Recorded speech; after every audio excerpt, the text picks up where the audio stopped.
तिस ही संग काहे गर्बिए।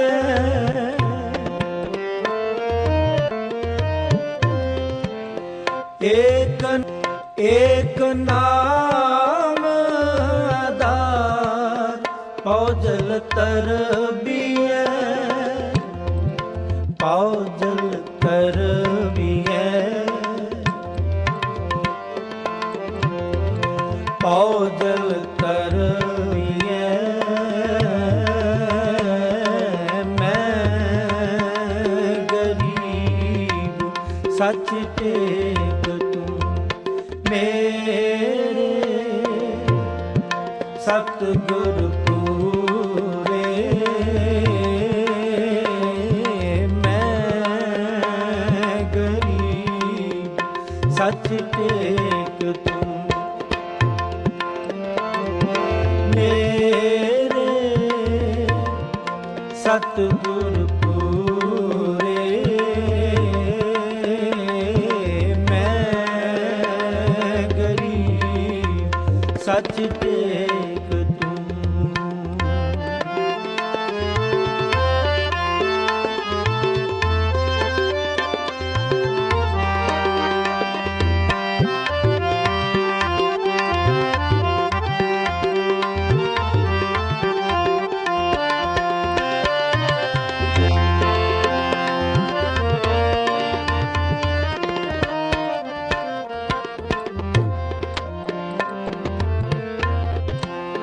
राजमाल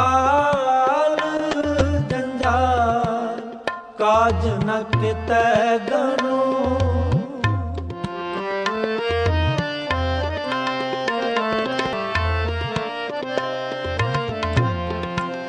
हर कीर्तन आधार निहचले तनु।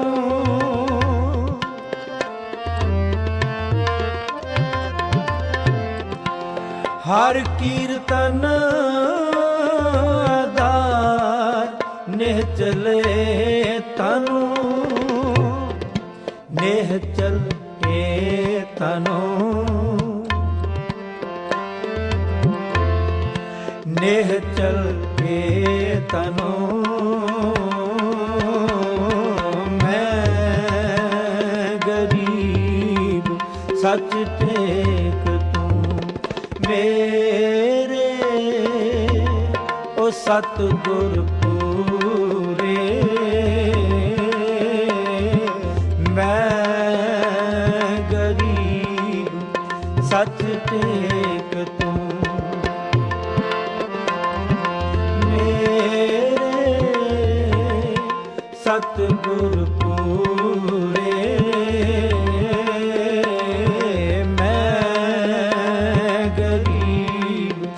सच टेक तू। देख तुम्हारा दर्शनो, देख तुम्हारा दर्शनो। मेरा मन पीरे, मेरा मन पीरे। मैं गरीब सच टेक तू मेरे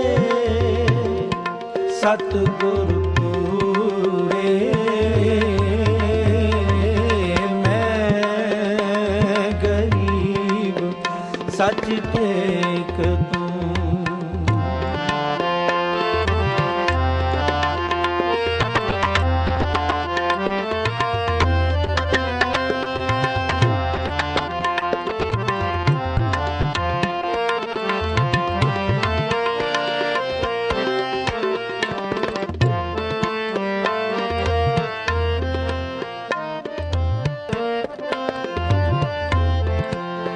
जेते मारंग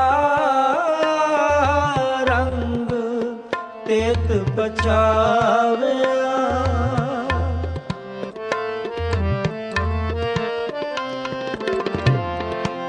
सुख का नाम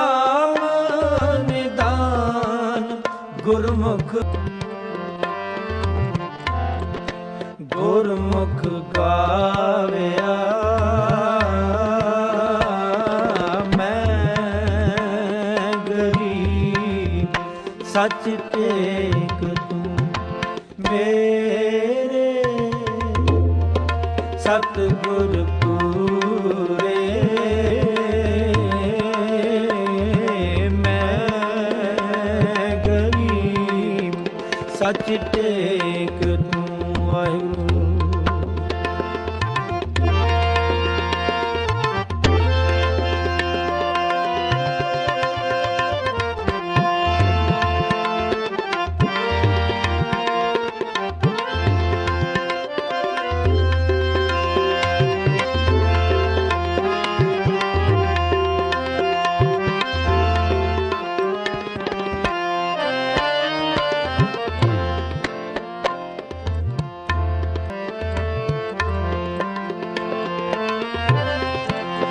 ਸੱਚਾ ਗੁਣੀ ਨਿਦਾਨ ਤੂੰ ਪ੍ਰਭ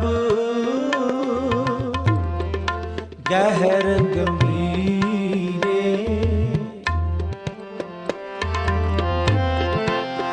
ਆਸ ਭਰੋਸਾ ਖਸਮ ਕਾ ਆਸ ਭਰੋਸਾ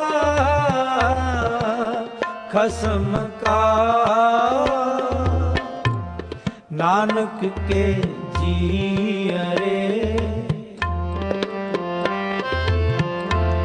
ਨਾਨਕ ਕੇ ਜੀਅਰੇ ਮੈਂ ਗਰੀਬ ਸੱਚ ਟੇਕ ਤੂੰ ਮੇਰੇ ਸਤਿਗੁਰ ਪੂਰੇ ਮੈਂ ਗਰੀਬ ਸੱਚ ਟੇਕ ਤੂੰ ਮੇਰੇ ਸਤਿਗੁਰ ਪੂਰੇ ਮੈਂ ਗਰੀਬ।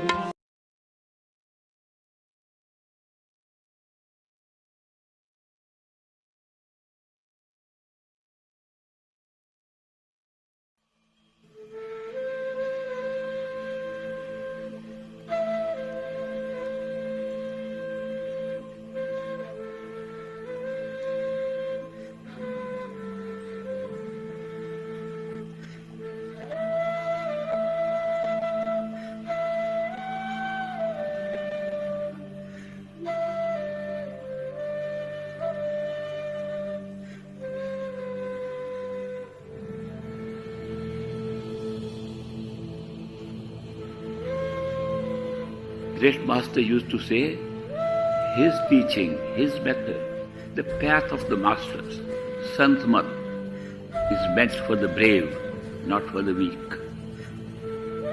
You have to be a warrior. He used to use the word. You have to be a warrior to be in this path. Why did he say that? What is the need to be brave and warrior in order to meditate and find yourself? He explained that many of us cannot cope up with the pralabdha, the destiny we are born with. And we try to run away from it. We are cowards. If we cannot face what we designed as an experience of destiny, then that is not a spiritual path at all. That's escapism.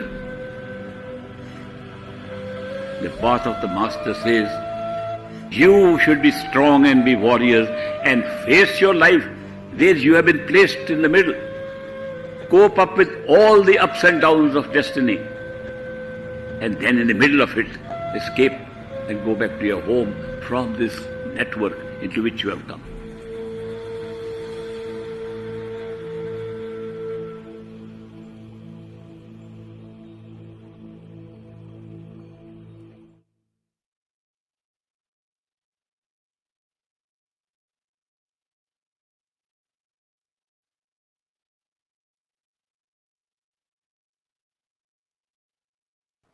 Hello, welcome to satsang, everybody. Have a nice week.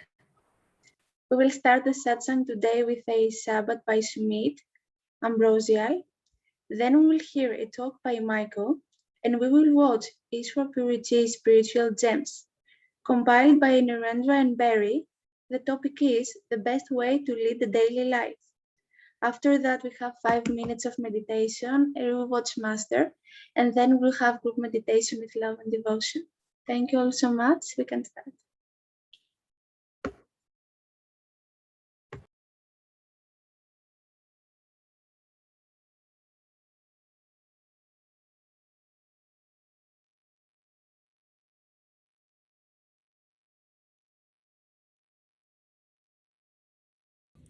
Dear brothers and sisters, Namaste, good morning, good evening. This Shabad is written by 5th Sikh Guru, Guru Arjan Dev Ji Maharaj. I am translating this Shabad in English. The treasure of Naam, the name of the Lord, is ambrosial nectar. Meet together and drink it in, O sibling of destiny.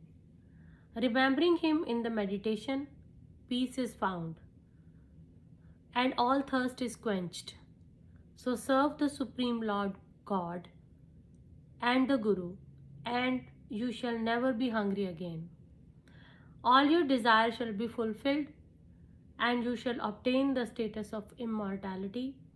You alone as great as yourself, O Supreme Lord God, Nanak seeks your century. So now I will sing this Shabad.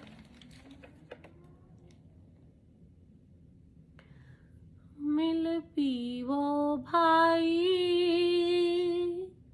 अमृत नाम निदान है। मिल पीवो भाई अमृत नाम निदान है। मिल पीवो भाई अमृत नाम निदान है। अमृत नाम निदान है। अमृत नाम निदान है। अमृत नाम निदान है। अमृत नाम निदान है। मिल पीवो भाई अमृत नाम निदान है। अमृत नाम निदान है।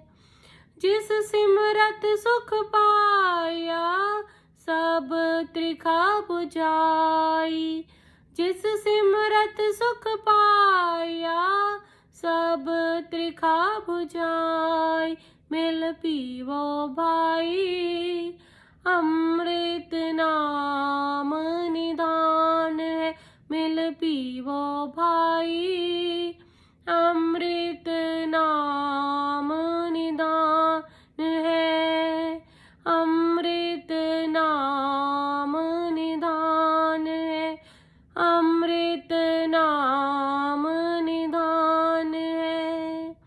कर सेवा पर ब्रह्म गुरु भूख रहे न काई। कर सेवा पर ब्रह्म गुरु भूख रहे न काई। मिल पीवो भाई अमृत नाम निदान है। मिल पीवो भाई अमृत नाम निदान है। अमृत नाम निदान है।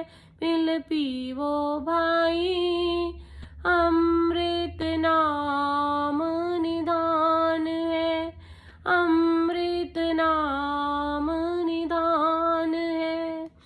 सगल मनोरथ पुनिया अमरा पद पाई। सगल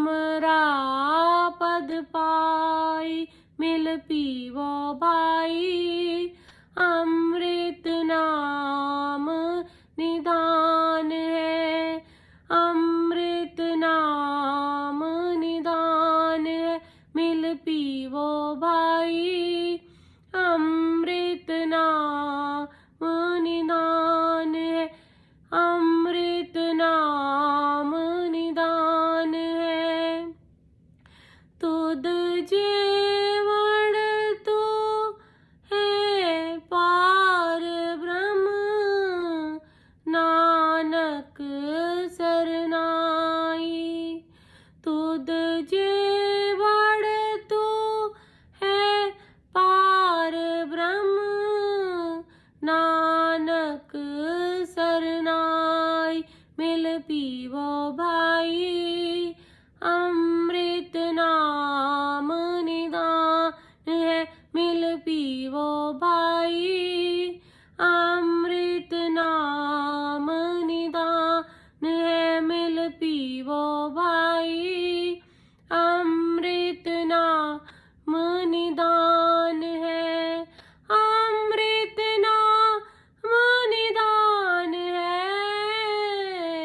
अमृत नाम निदान है मिल पीवो भाई अमृत नाम निदान है मिल पीवो भाई अमृत नाम निदान है अमृत नाम निदान है मिल पीवो भाई अमृत नाम निदान है अमृत नाम निदान है अमृत नाम निदान है अमृत नाम निदान है thank you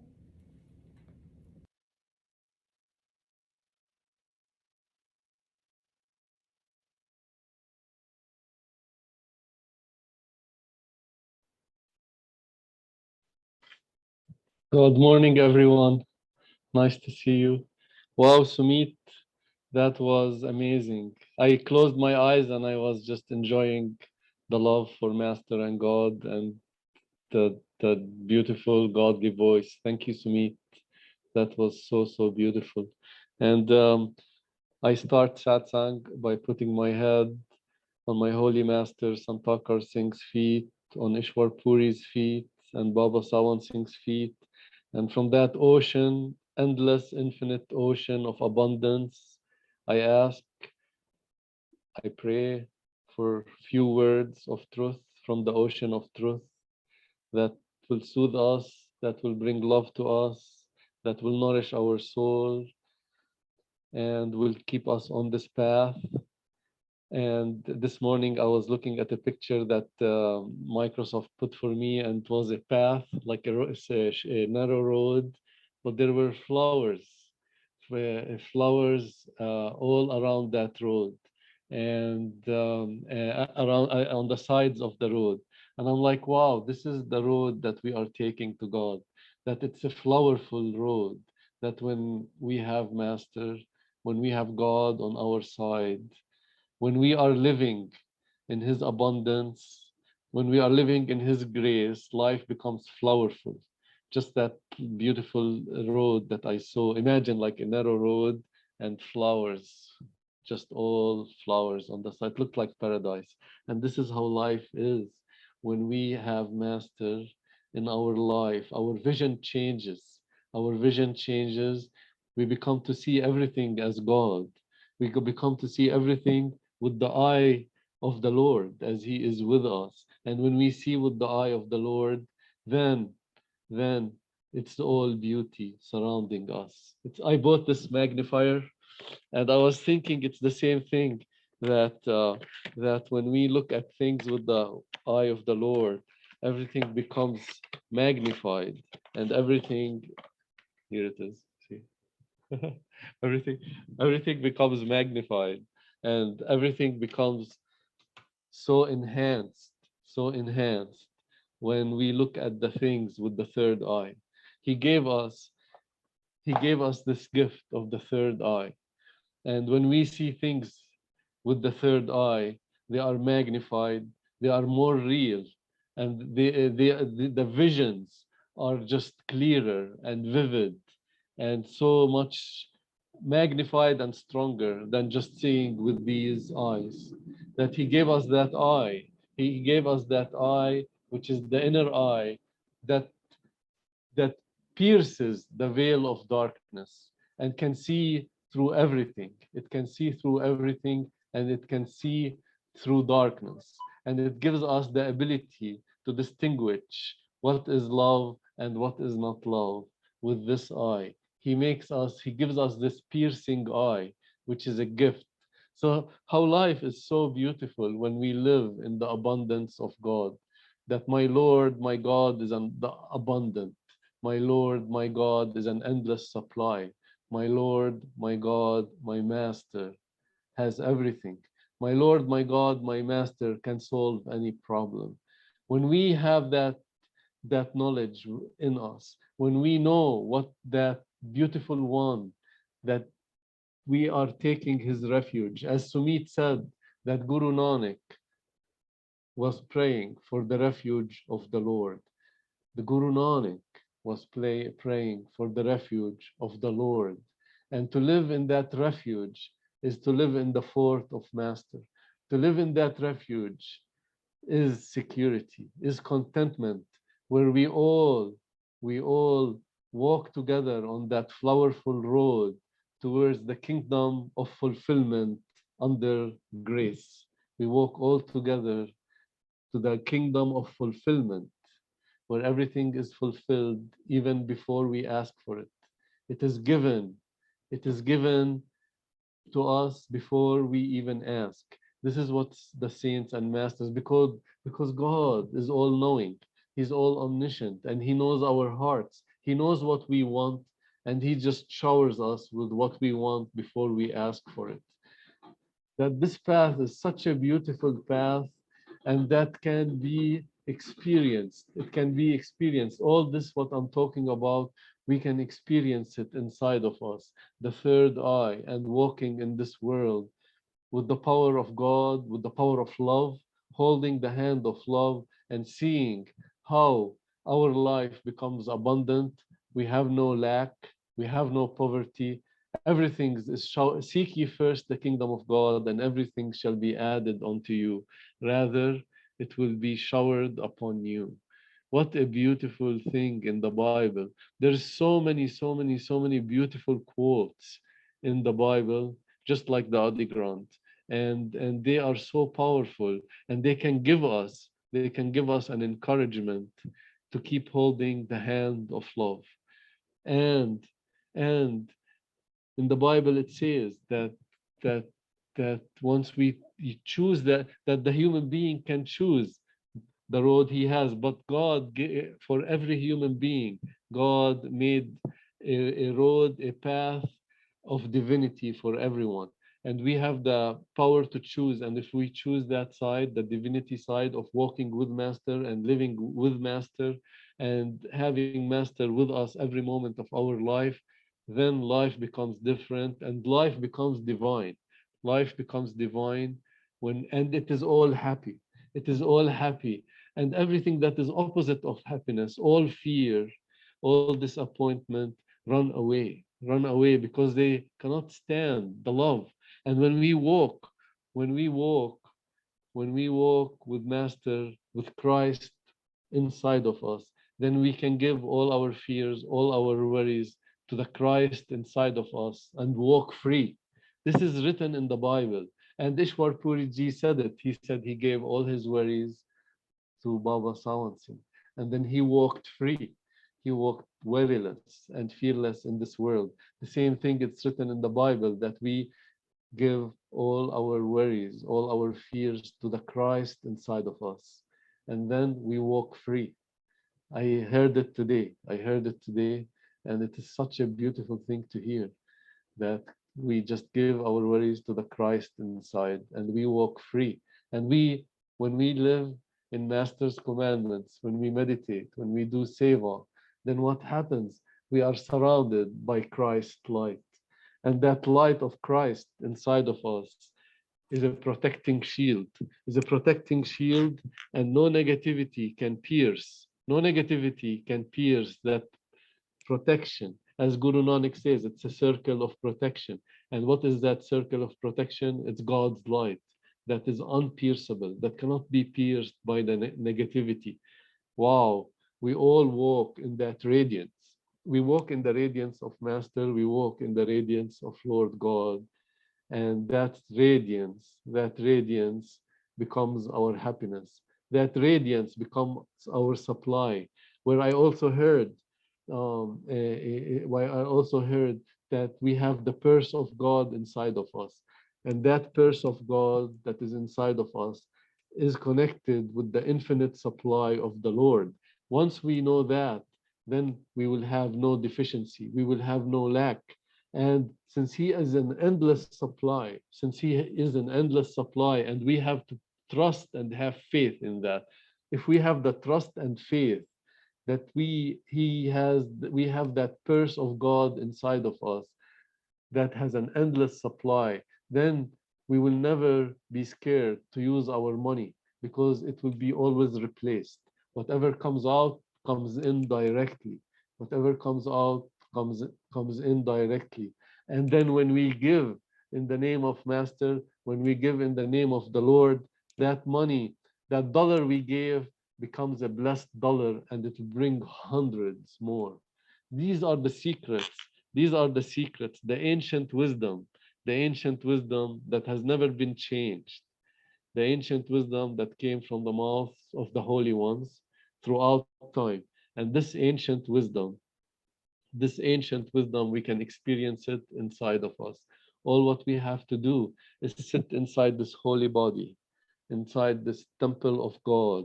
And then when we sit inside, then anything that we need from the outside will run after us. It will be showered on us. All what we have to do is sit in love, enjoy the love, drink that love, and know and have trust in our Holy Father, have trust in the power of the Master, have trust in that unfailing power, where if we use that unfailing power, life becomes success.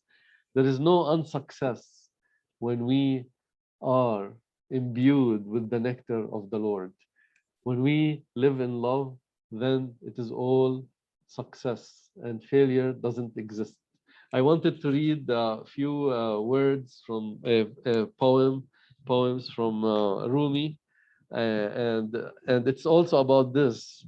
See, this whole path is about just living in God and being successful and never having a lack, never having a lack. And they say, you know, fear or anger, the five enemies of the Lord, they create the diseases inside of us.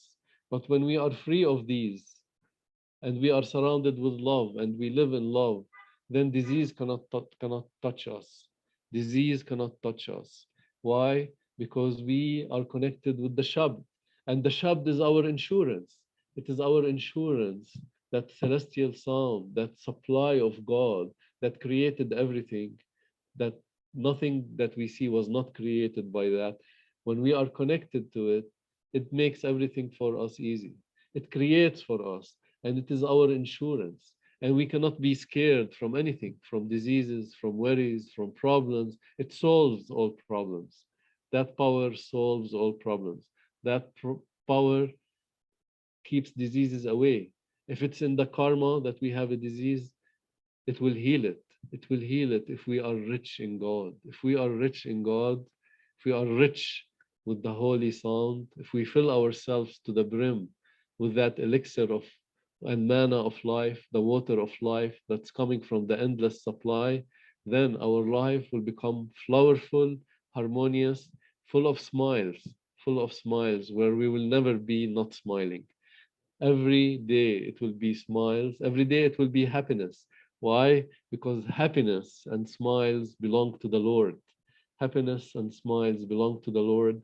We are connected to that endless supply, and that endless supply of happiness brings the happiness, brings the fulfillment, brings the contentment, and brings the satisfaction. How beautiful life is to live it in love, with love. So let me read to you beautiful poems, and then after I finish, we have two shabds, beautiful shabds, one from our dear sister Bhavani, and then our dear sister Anonymous. They are both singing for the Lord today. They're both doing seva, and we're gonna just relax and enjoy in their shabd. So, oh, okay. Let me read. Oh, this one, this poem is called "That Lives in Us." If you put your hands on this oar with me, they will never harm another, and they will come to find they hold everything you want. If you put your hands on this oar with me, they would no longer lift anything to your mouth that might wound your precious land. Wow. If you put your hands on this oar with me, that means put your hand in the hand of Master. Your hands would no longer lift anything to your mouth that might wound your precious land, the Holy Land, the temple of God, that sacred earth that is your body. If you put your soul against this oar with me, the power that made the universe will enter your sinew from a source not outside your limbs, but from a holy realm that lives in us, a holy realm that lives in us. Exuberant is existence, time is husk. When the moment cracks open, ecstasy leaps out and devours space. Wow, oh my God. When the moment cracks open, ecstasy leaps out and devours space. Love goes mad with the blessings. Oh my God, we're gonna go mad with the blessings of God when He opens the floodgate. Love goes mad with the blessings, like my words give. Why lay yourself on the torturer's rack, on the past and future? The mind that tries to shape tomorrow beyond its capacities will find no rest. Wow. Every day we hear this in a different way. Even yesterday, when I was listening to my sister's, what my sister Stephanie sent me about this saint, her name is Florence. She was saying that in the Bible, you know how Jesus had two thieves on the cross, one next to him, and she was saying in the Bible that those two thieves on the cross resemble the past and the future. The past and the future. When we put our attention on the past, we are restless, we live in misery, and on the future that we cannot shape, we also live in worry. And she was saying those two thieves on the right side and the left side of Jesus resembled the future and the past. And Jesus in the middle resembled the moment. And he was telling them that this moment he will take them to the kingdom of God, to grasp the present, leave the future and leave the past, and cash in the present. And how to cash in the present? With the thoughts of Master, with the meditation on Master, with the seva of the Master. Um, be kind to yourself, dear, to our innocent follies. Forget any sounds or touch you knew that did not help you dance. You will come to see that all evolves us. If you put your heart against the earth with me, in serving every creature, our beloved will enter you from our sacred realm and will be so happy. Wow, this is so beautiful. This is so delicious. If you put your heart against the earth with me, in serving every creature, our beloved will enter you from our sacred realm and will be so happy that when we hold the hand of Master, when we join hearts, our heart with the big heart, infinite heart of Master, and we serve every creature in this world, then the beloved is happy. The beloved is happy because everything in this creation of Lord God is doing seva. The trees is doing seva, giving us the fruits and the shade, and the water is feeding us, and the fire is cooking for us and warming us, and the sun is giving us the light. Everything in the creation of Lord God is doing seva for us humans in one way or another. In one way or another, everything is doing seva. And when we do the same to every creature, while holding the hand of Master. That means doing it selflessly. When we do it holding the hand of Master, we will do it and we will ask for no reward in return. We will just do it selflessly and hand it to Master. We won't let our right hand know what our left hand, what good our left hand has done, the saints say. If you do good with your right hand, don't let the left hand know. Keep it secret, keep it secret, and then it will become treasure. Okay, I'll read one more poem and then we will go to the Shabds. The way wings should. What will our children do in the morning? Will they make with their hearts wanting to play? The way wings should. Wings always wants to fly.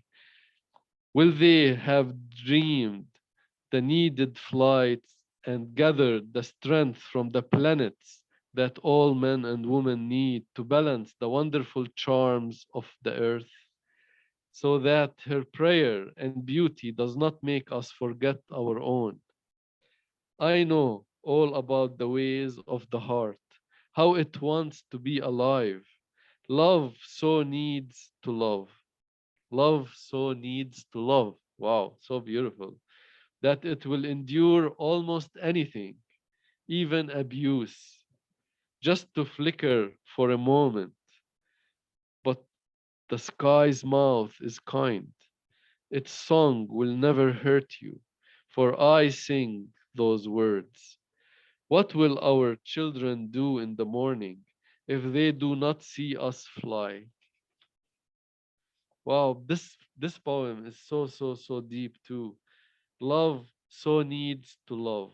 Love needs to love, even if it gets hurts doing so. Even if it gets hurts doing so, even if it gets abused, then it does not stop. Love is unstoppable, and love just needs to love.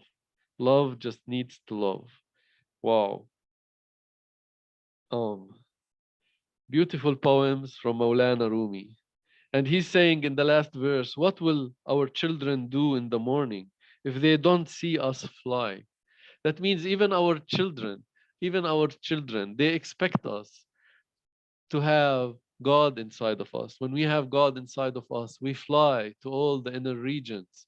We fly on his wings. And our children want to also to see us flying, want to see us flowing. We have our children as seva. He gave us our children as seva, and we have to put them on the path of God and on the path that leads them to happiness, on the path that leads them to happiness. That how great it is to have an initiated person, somebody who lives in God and be the child of that person. That means life will be a blessing. Life will be a blessing, and life will be fruitful. Life will be fruitful if we put there, and the life of our children will be fruitful when we put them on that path of love and they start to live in love all their life. That means there will be a blessing with no problems, worries, and diseases. That has to be taught from the young age, because from the young age we are like a sponge. We absorb so much from our environment around us. So imagine if we live a godly life and our children are like sponges and they absorb that And then at some point, we will be the example for our children. When we live in God and they see how much happy we are, they see how much jolly we are, and then how much powerful we are. For suffering is a lack. Suffering is a lack of power. But when we are connected to the endless supply of God, that powerhouse of God, then we can never suffer. And we can never have, we will always live in abundance. Just connect yourself every moment, connect ourselves every moment with the supply house of God, the Shabd, and we live like billionaires in this world, like the King of Kings. We walk this world when we walk with our Master. That's what I wanted to share today. So let's start. Who wants to go first? The Bhavani, you want to go first? It's okay. That's fine. If Anonymous wants to go first, that's okay as well. Okay, You you can go. okay. Radha Swami, brothers and sisters, thank you, Papa Ishwarji, for giving me seva.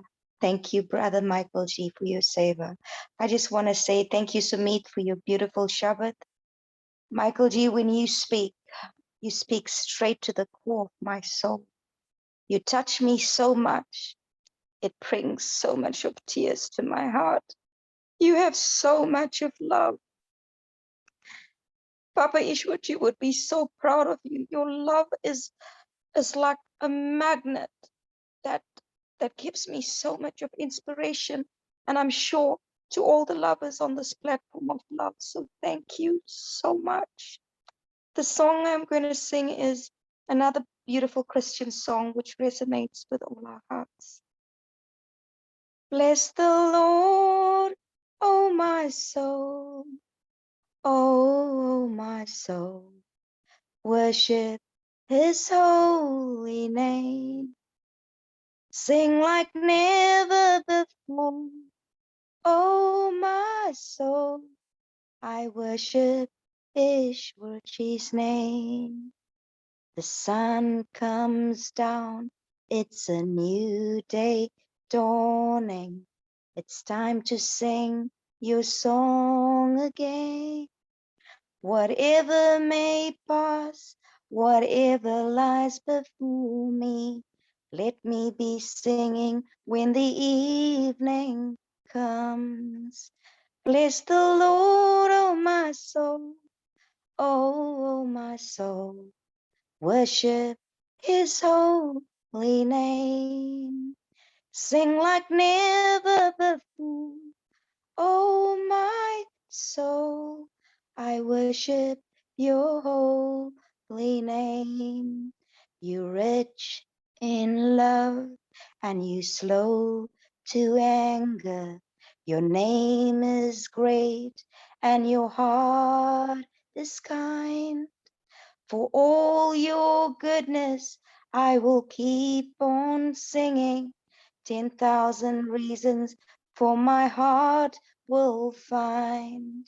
Bless the Lord, oh my soul, oh my soul, worship his holy name. Thank you so much, Radha Swami. Wow. Bhavani, thank you so much. Wow, what a great blessing that you are doing this seva, singing for us and bringing us closer to Master. And you too have so much love for Master. All of us here have love for Master. He lives in us. How could we not love him? And he does the seva for us, and it's not us. And our head is always on his feet. May our ego, may he forgive all our mistakes and all our ego, and just keep us on his feet, where we will be nourished the most. That's my prayer. And thank you, my dear sister Bhavani. I look forward for your songs every day, and whoever wants to sing too, that's a big, big blessing. Okay, let me now play our dear sister Anonymous. Bhavani, did you want to say something? Oh, okay. Thank you so much. Thank you.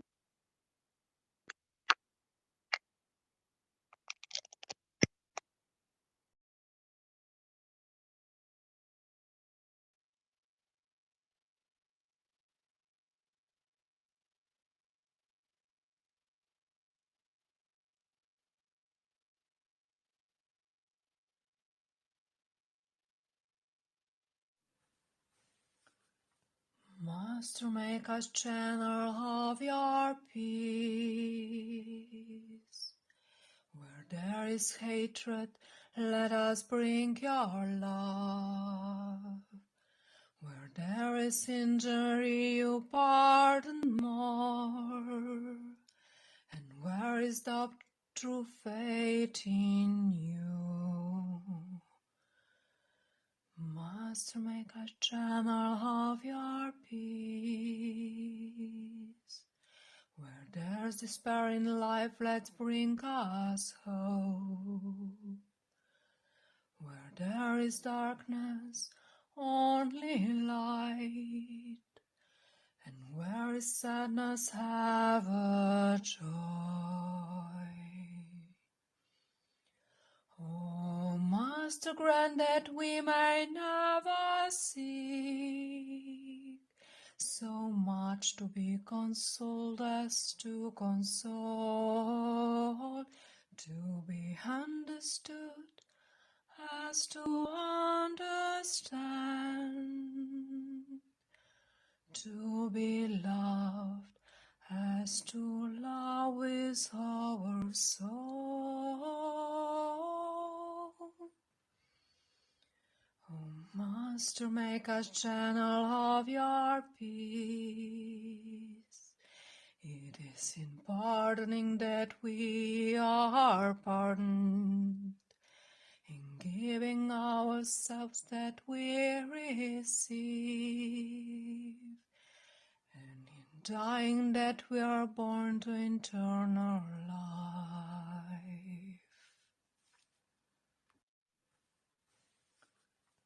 Master, make us channel of your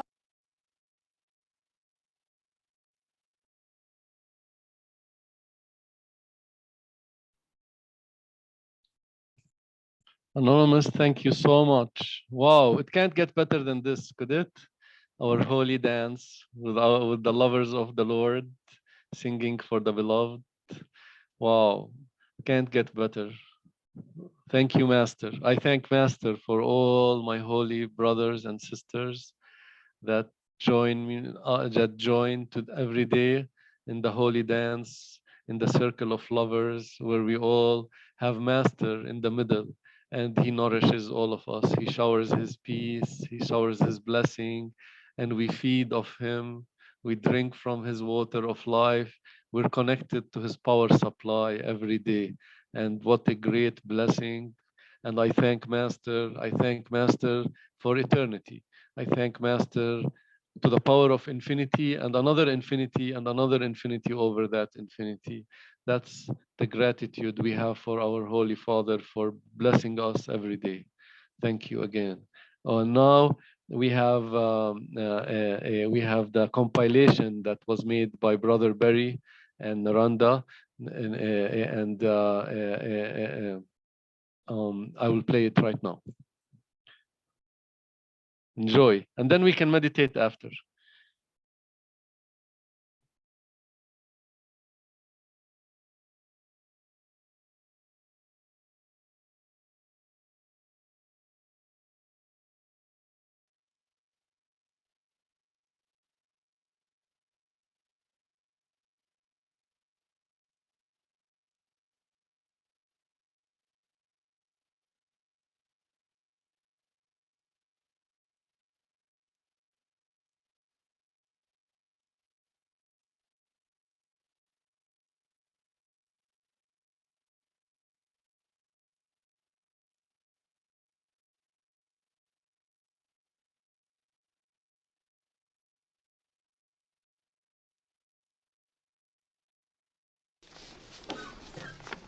Best way to lead your daily life so meditation is better is, if you are initiated, to think of the Master. Give credit or discredit to the Master for everything that happens. It's not necessary always to praise the Master. It's sometimes necessary to say, Master, what happened to you? How could you allow this? Still remember the Master. It's not always necessary that we should say Master is always kind. Sometimes he doesn't look so kind.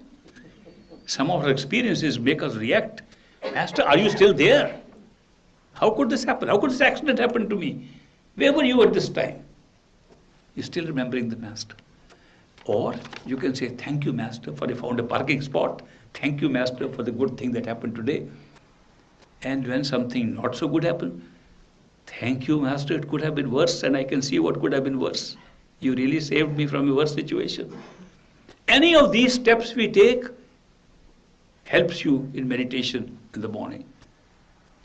Just think of the beloved Master, and automatically your meditation will improve.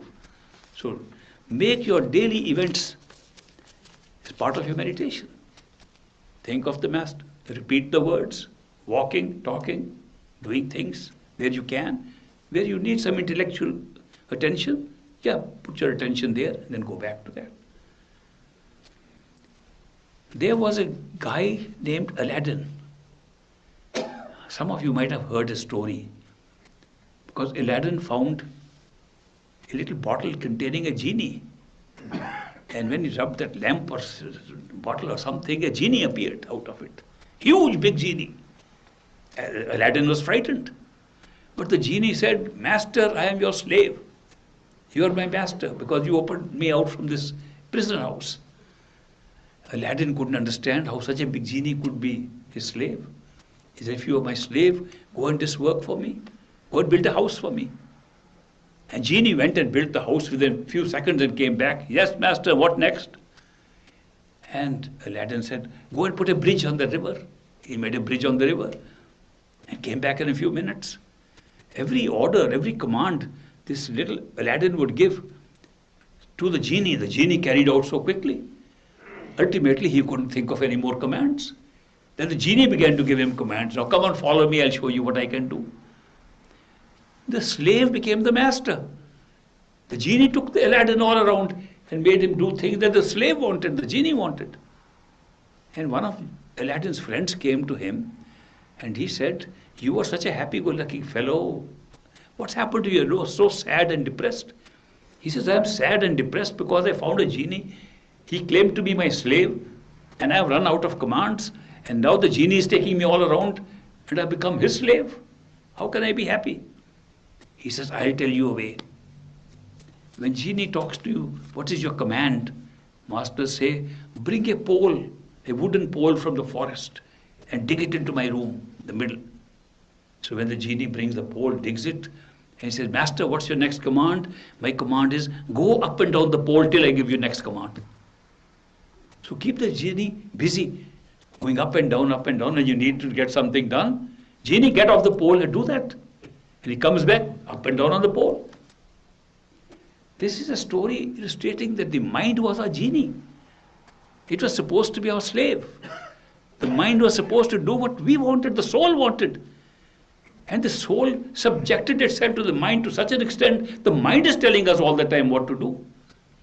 Solution? Let the mind dig a little pole of Simran in our head.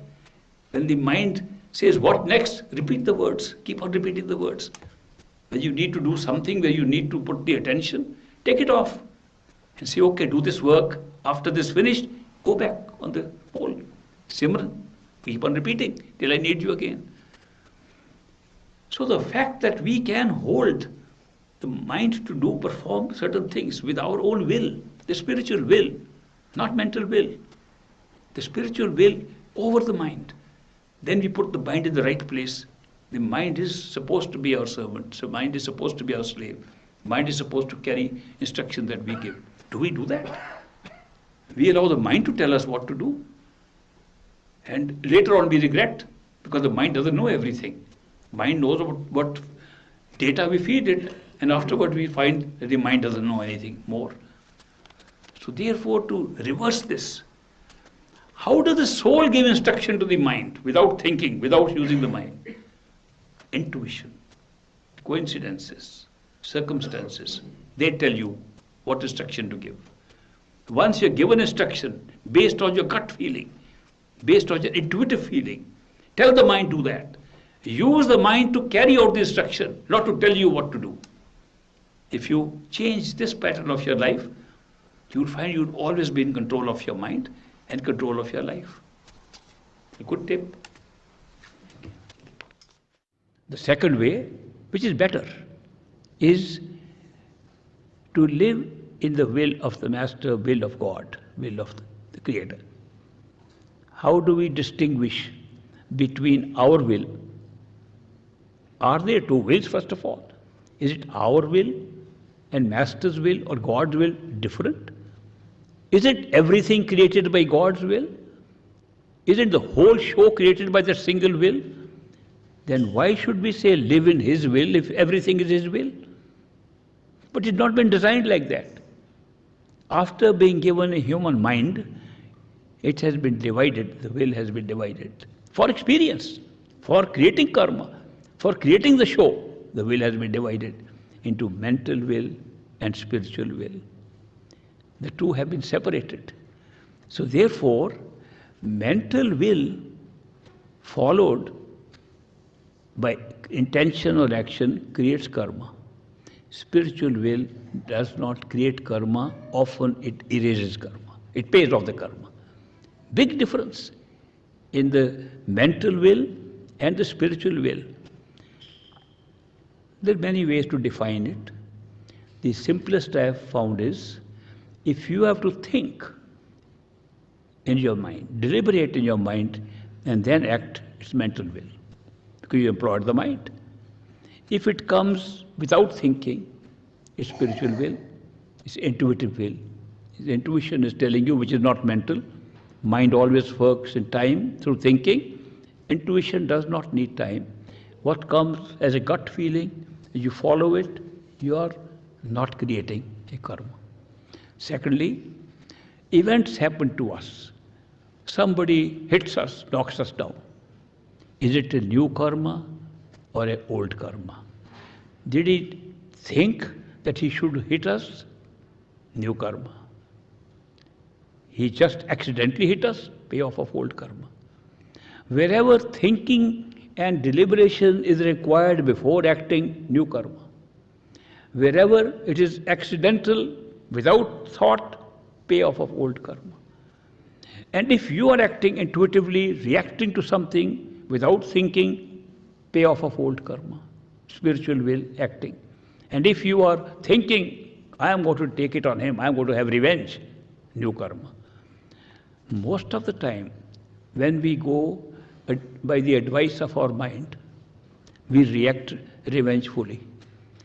Most of the time, the mind says, give it back to him, give it back to her, she did this. We prolong the karma by creating action, reaction, reaction becomes action, action to reaction. Karma never ends. Most of our life is like that. And that is why the cycle of karma, therefore the cycle of birth and rebirth never ends. But if we were to change and say, I am now going to live on my spiritual will and I am going to go with the flow of what happens. The Creator has already laid out a plan that if you go with the flow, don't make too many deliberate decisions, let circumstances make your decisions, let others make your decisions. You don't think too hard on making decisions. You are paying off karma and creating no new karma. It's a wonderful way to live. If you feel that you have to make some decisions, in jobs you have to do it, in our daily life you have to do it, in planning anything we have to do it, in planning our travel we have to do it, in planning our selection of what we are supposed to do in life, we have to do it. All the time we have to do it. If we have been initiated by a perfect living master, does that help in planning something where we have to think and deliberate? Yes, even then it helps. You can ask Master insight in your thought. Here are choices, which one is good? He says this one, no karma at all. If there is time enough to seek advice from a living master, take advantage of that. No time, take insight. No time even to do that, gut feeling, follow it. No karma, no new karma. But as we know about karma, that karma doesn't end by living one lifetime free of karma. Even if you live your whole life free of karma, you will still have plenty in your reserve karma, in the Sinchit karma, to have another 1,000 lives. You've created so much karma by our intentions and actions of the past. So, one life without karma, living in the flow of things and in the will of God, does not mean that you are getting out of the cycle. To that, there is a beautiful solution. When your time is right and you get initiated by a perfect living master, the first thing he does at the time of initiation, he totally destroys your Sinchit karma, makes this life the only life where your karma counts. Very big gift. The biggest, so far as the cycle of karma is concerned, the biggest gift that a master destroys the Sinchit karma on initiation. Some people question this statement. Of course, this is a great master statement, and he can show you it is done if you go to the level of karma. Some people said that Sinchit karma has been said to be sometimes destroyed at other levels, astral level or causal level. Those are very rare exceptions to the rule. And some masters have done this whole cancelling of Sinchit karma over 3 levels of consciousness. But great master followed the tradition of his master. Sinchit karma cancelled at the time of initiation in the physical body at physical level. And that is why it was wonderful. Now, great master also, he was great. Why we call him great, greatest? Because he did things so much with compassion and love, it's unbelievable. And I am one of the witnesses to that love. And I can tell you, this trap of being caught up in a karma, no way we can get out except with the destruction of the Sinchit karma, which a perfect living master, like great master, does it at the right time of initiation. So what happens? That your karma is now restricted to what you create here. If now you create new karma, you can have one more life based on this karma. Or if you create too many, maybe 2 lives. If you are really not very interested in following the path of going with the flow, your mind is very active, every day creating more karma, maybe 3 lives. Because there is nothing to come from the Sinchit karma. Maximum 4 lives. That's what they say. Now, therefore, there are two important things in great meditation. One, to catch hold of that sound. 2, to build up love and devotion for the master. How do we build up love and devotion is a common question people ask me. They say, you talk about love and devotion, but we can't just create it. I say, sure you can. How do you have love and devotion for people in the world?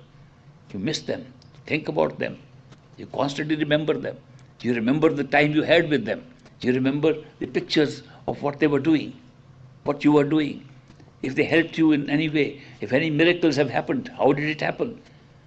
Thinking about all these things, remembering them, develops love and devotion. Like any love and devotion, it develops in you. The more experiences you have with the perfect living master, in person, the more you have the means to develop love and devotion. That is why there's the importance of meeting physically a physical form of a perfect living master as often as we can. There was an American disciple who asked great master, how often should one attend satsang? How often is it necessary to attend satsang to be able to make a good progress inside? He said, really speaking, one should attend satsang every day. Says, Master, we can't attend every day. You are not even available. Okay, in that case, once a week would be all right. Says, well, Master, what about people living far away? Let's say a month, once a month. He said, Master, once a month to travel from a long distance from United States to India is very difficult. This is the conversation between an American disciple and great master. He said, it's such a long journey to take. He said, okay, for people living far away, but if they think of the master all the time, once a year would be good. He said, Master, if somebody cannot come even once a year to see a master, he said, then you say goodbye. He made it such a simple thing. And they said, what is the importance of this? Because the importance is, if you do not meet regularly and interact with the master physically, you do not develop love and devotion. Same problem, same point again. You do not have enough material to go over in order to have the love and devotion. Therefore, satsang, or the company of the truth, company of the master, supposing you cannot have the company of the master, you can have the company of someone else who loves the master. Then you can, if two people sit together and they talk about the master and both remember, it's like satsang. Dear Master, what is the relationship between constant Simran and mindfulness? Does doing Simran constantly help us to live in the present and enjoy day-to-day life? Yes, Simran does help in mindfulness. Simran does help in living in the present. Simran does help in reaching a level of understanding and awareness where you know that the current state in which we live, the past cannot be changed. The current state in which we know is a future which we can make from the present. That's how we feel. Therefore, a current state, those who live in the now, those who live in the present, with Simran, they know they have no regrets, no guilt, nothing because past. But what has happened is enough for them to use the present for the future. So therefore they are really living in the now. Simran definitely helps you to live in the now. All the perfect masters say, don't worry. Even others say, don't worry, besides perfect masters. How can one stop worrying so much? If you stop expecting things, you'll stop worrying. Worry is always something that we are projecting in our mind in the future. We are saying, this happened, worse can happen, worried about it. There's a very big difference between worrying and between concerned with something. When you are concerned how to handle a situation, which could be worrisome, but you have to handle it with your strength, handle it, cope with it as best as you can, but not worry. When people worry, they're not worrying about the problem in hand, they're worrying about some possible things that may happen. Once I held a seminar many years ago, maybe 50 years ago, asking people, what do they worry about? Write down your future worries, what you're worried about. And they wrote down on a piece of paper 10 things they are most worried about. Mostly worrying about money, worrying about old age, worrying about death, worrying about children, worrying about what will happen to so and so. All these lists were there. And then I said, next year, leave that copies with me and I'll read them out next year. Next year, read them, none of those worries came true. What they were worried about this may happen, never happened. So supposing out of 100 worries, one does turn up that what you're worried about, you have been worrying 99 times for nothing. You're over-worrying. You're worrying for something that will never happen. Most of the time, when we worry about something, it never happens. You can check back into your own life. How you worried about this could happen, that will never happen. And what happened, you are not worried about, because you didn't know it was going to happen. So that is why worry doesn't solve any problem. I once went to a church in Rochester. John's I think some named after St. John.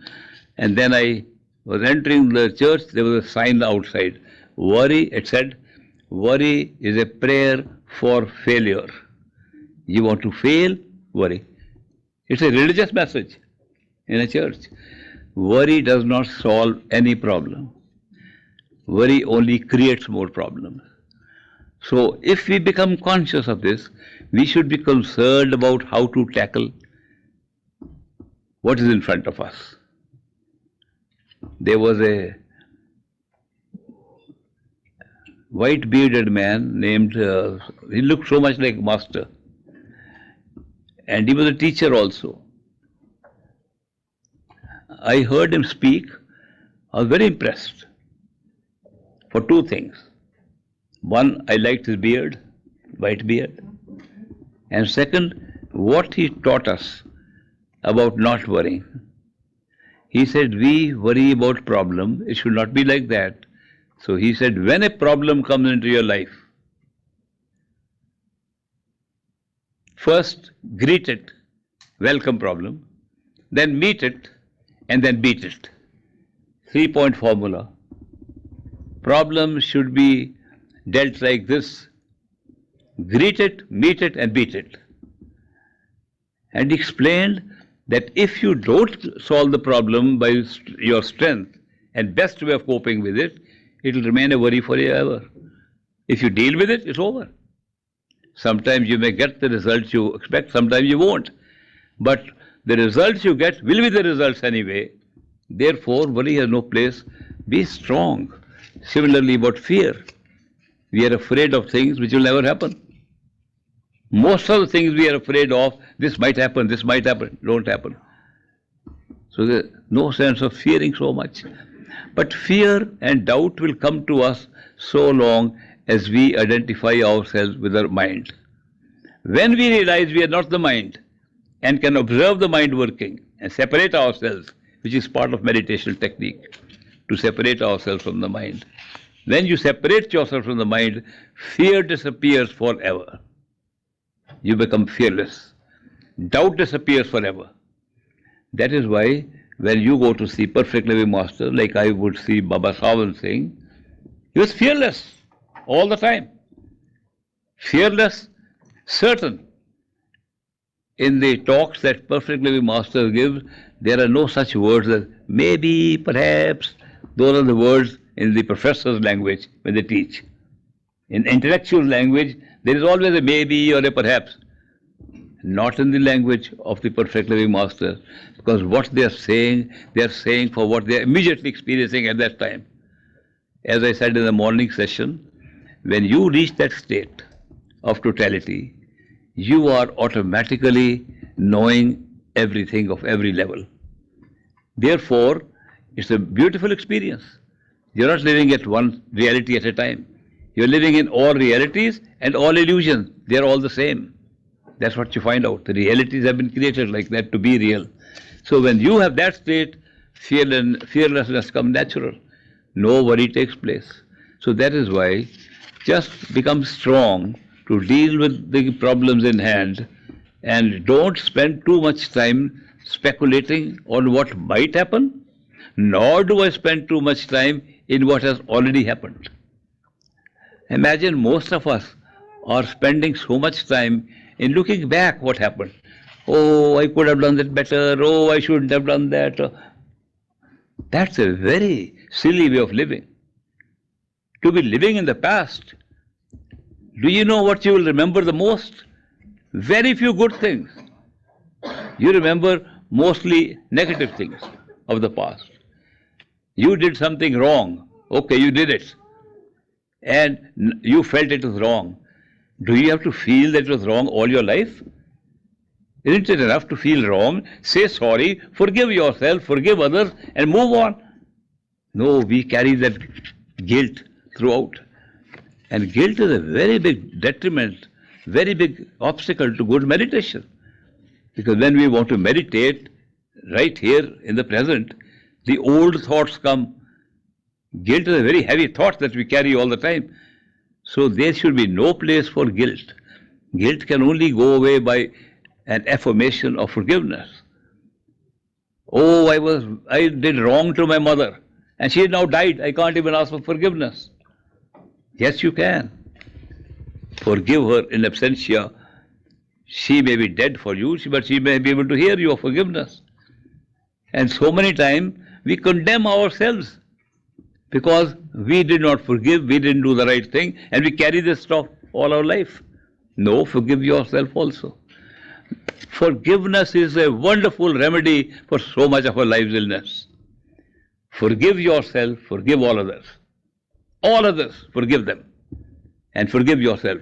See how light you feel and how good meditation becomes with that. We do not realize that in our head there are two faculties, the mind and the soul. They function very differently. The mind speaks always. The soul listens always. Never forget this. In the head, the soul is the listener always, the mind is the speaker always.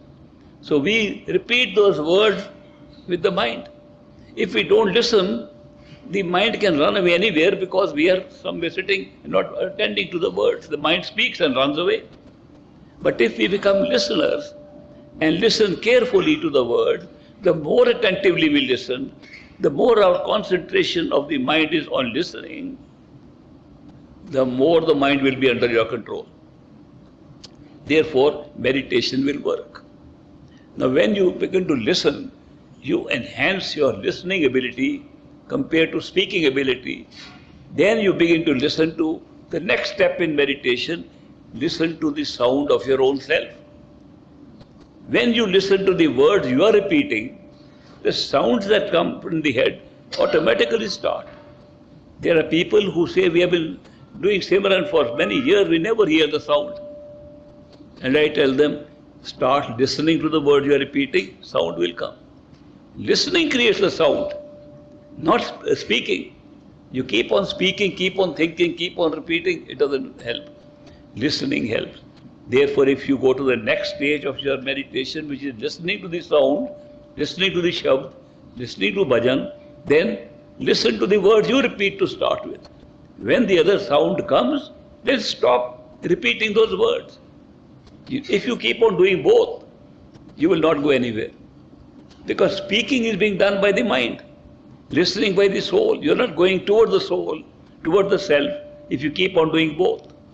Therefore, you stop repeating, listen. Listening is the secret of this path.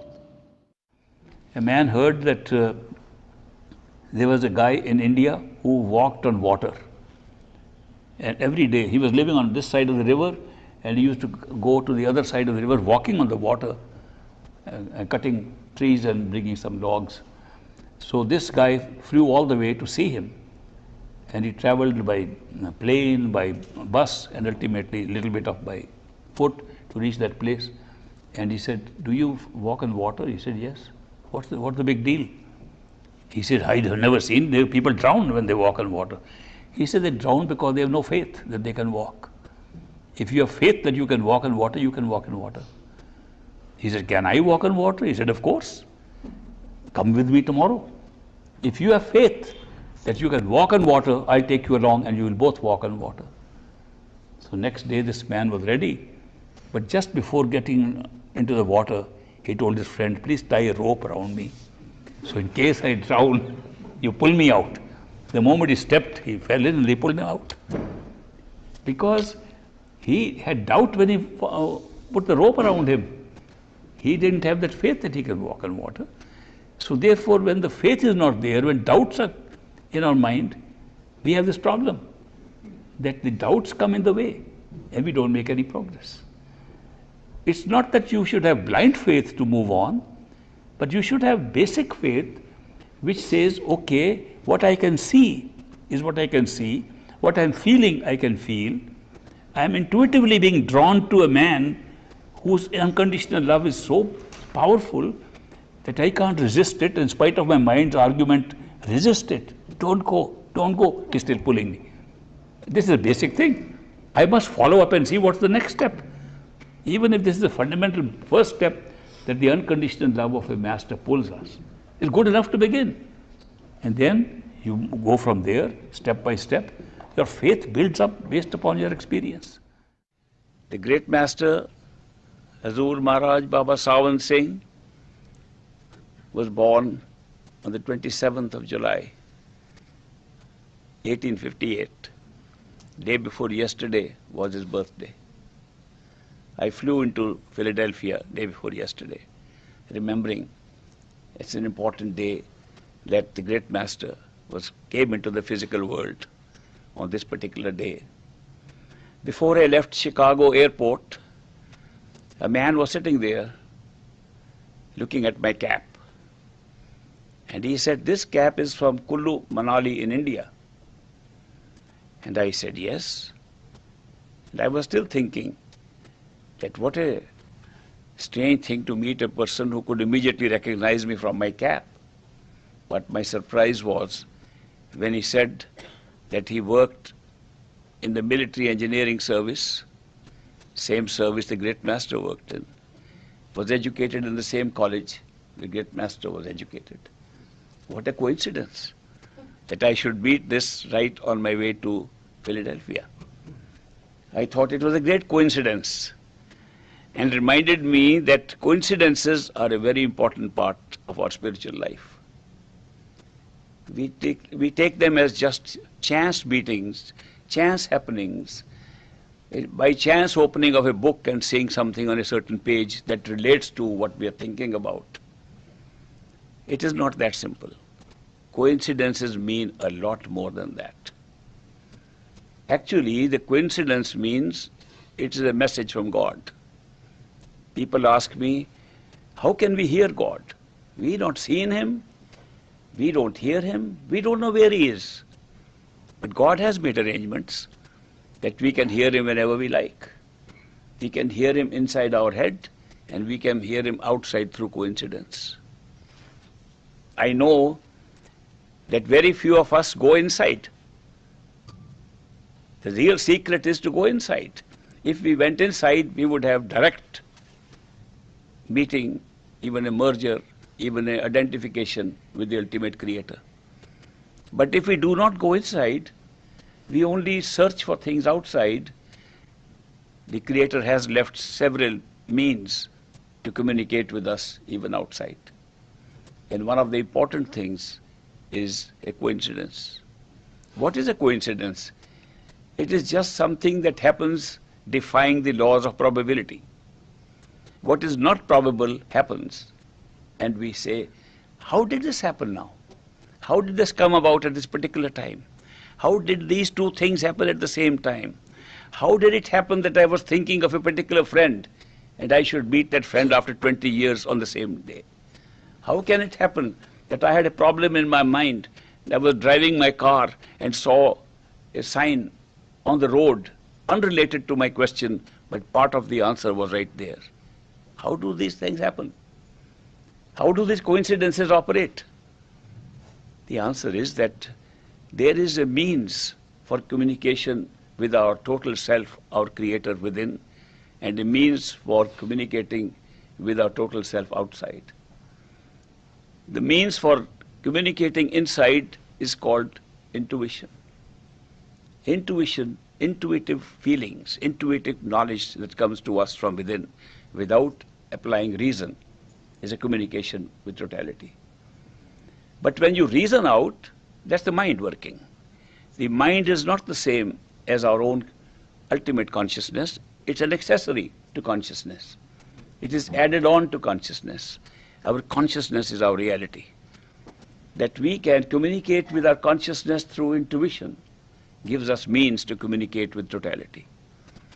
If you know what it means to sit in absolute silence and think of nothing but being inside yourself in silence, inside your head, in the center of your head, behind the eyes, thinking of nothing else but being there, you will see that the intuitive process brightens up and you are able to communicate with your own higher self. It's not such a difficult thing. It has become difficult because we rely constantly on the accessory to ourselves, the mind, and we do not rely on ourselves. In fact, we have departed so far away from our own identity that we've begun to feel the mind is ourself. We have begun to say, because I can think, that is me. The thinking machine is me. It's not. The thinking machine cannot function if you don't provide consciousness to it. You don't provide life to it. Life and consciousness is your real self, not the thinking machine. Intuition does not depend upon thinking at all. All thinking, whether the shortest thought or the longest thought, requires time and thinks in space. Intuition comes without time and comes spontaneously. And there is no explanation how it comes. There is no rational explanation how it comes. Very often we get a gut feeling and we don't know where it is coming from. But when we reason and we try to destroy that feeling, we miscommunicate with our own self. So the mind, instead of being a friendly accessory, a friendly machine attached to us, becomes an obstacle to our own self-realization. So that is why it's very necessary to know how to communicate with your own inner self, as well as how to find out if the inner communication is working well by outer confirmation through a process called coincidence. So coincidence is not such a simple thing. I have watched over the last several decades that people who come on the spiritual path, as they progress on the spiritual path and as they make advance and have more and more awareness of their true self, the number of outside coincidences increases. And they begin to see every day some new coincidence takes place. And they say it's miraculous how these things are happening. They're both connected. Inward progress and outward verification through these coincidences, synchronicities, these things happening by chance at the same time, they go together. And that is why it's important to keep in mind that a coincidence is not merely something happening by chance against the law of probability, it's a message.